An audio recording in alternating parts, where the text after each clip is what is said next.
quand on parle de la gloire, pour comprendre la gloire de Dieu, il faut savoir qu'il y a différents aspects à la présence de Dieu. Quand on parle, il y a trois niveaux de la présence de Dieu, trois manifestations de la présence de Dieu. Donc il y a premièrement, premièrement la présence universelle de Dieu. La présence universelle de Dieu. La présence universelle de Dieu, c'est sa présence qui remplit le monde. C'est ce qu'on appelle l'omniprésence. N'est-ce pas? David dit, où irai-je loin de ton esprit? Où fuirai-je loin de ta face? Si je monte aux cieux, tu y es. Si je descends dans le séjour des morts, tu voilà.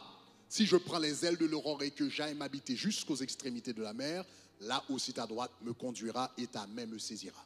En d'autres termes, le texte dit, si je descends dans le séjour des morts, l'anglais dit, if I make my bed in hell, si je descends dans les profondeurs de l'enfer, tu es encore là. Donc, en d'autres termes, quand on parle de l'omniprésence de Dieu, Dieu est partout, même dans les profondeurs des enfers. La présence de Dieu est là. Le Seigneur sait, il voit ce qui se passe dans les profondeurs de l'enfer. Si je descends dans le séjour, if I make my bed in hell, you are there. Donc, quand on parle de la présence universelle de Dieu, la présence de Dieu, Dieu est présent dans les profondeurs de l'enfer. Il est présent dans les profondeurs de l'enfer, mais sa présence ne se manifeste pas dans les profondeurs de l'enfer. Est-ce que ça va? Donc, il y a une différence entre la présence universelle de Dieu et la présence manifeste de Dieu. Donc, il y a la présence universelle de Dieu. Deuxième type de présence, il y a la présence incarnée de Dieu. La présence incarnée de Dieu, c'est la présence de Dieu à travers vous et à travers moi. Donc, premièrement, c'était la présence de Dieu à travers Jésus, n'est-ce pas? Au commencement était la parole était avec Dieu et la parole était Dieu. Toute chose a été faite par elle, etc. Et la parole a été faite chair. Est-ce que ça va? La parole était Dieu et la parole a été faite chair. Donc, il y a la présence incarnée de Dieu. La présence de Dieu s'est incarnée d'abord en Jésus-Christ. Et cette présence s'incarne tous les jours à travers vous et moi. Comment? À travers le Saint-Esprit.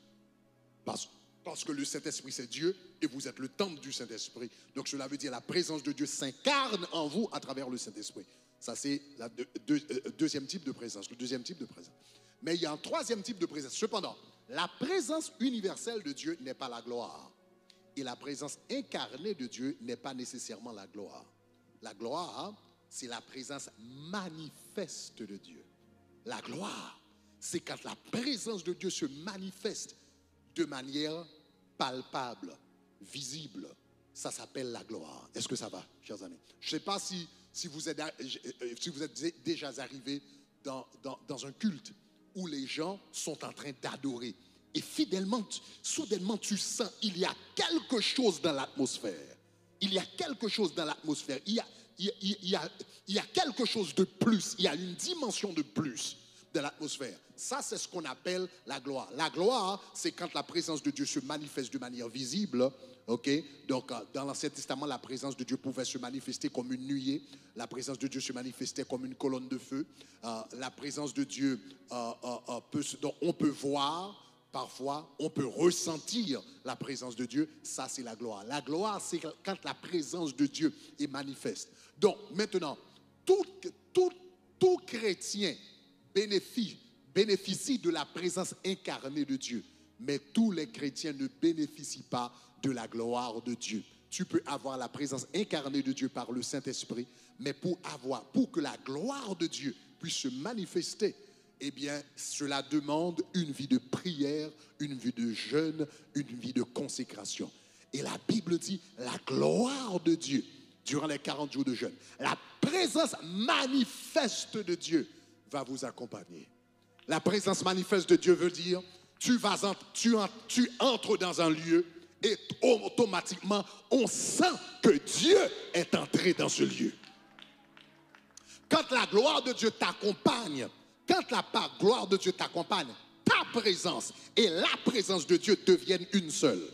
Je reprends. Quand la gloire de Dieu t'accompagne, ta présence et la présence de Dieu deviennent une seule. Donc cela veut dire donc quelqu'un Ton ombre peut guérir quelqu'un. Tes vêtements peuvent guérir quelqu'un. Ton toucher peut guérir quelqu'un. Parce que ta présence et la présence de Dieu deviennent une seule. Merci d'avoir regardé cette vidéo. Si elle a été une bénédiction pour vous, cliquez sur le bouton rouge pour vous abonner. Cliquez maintenant. Bye bye.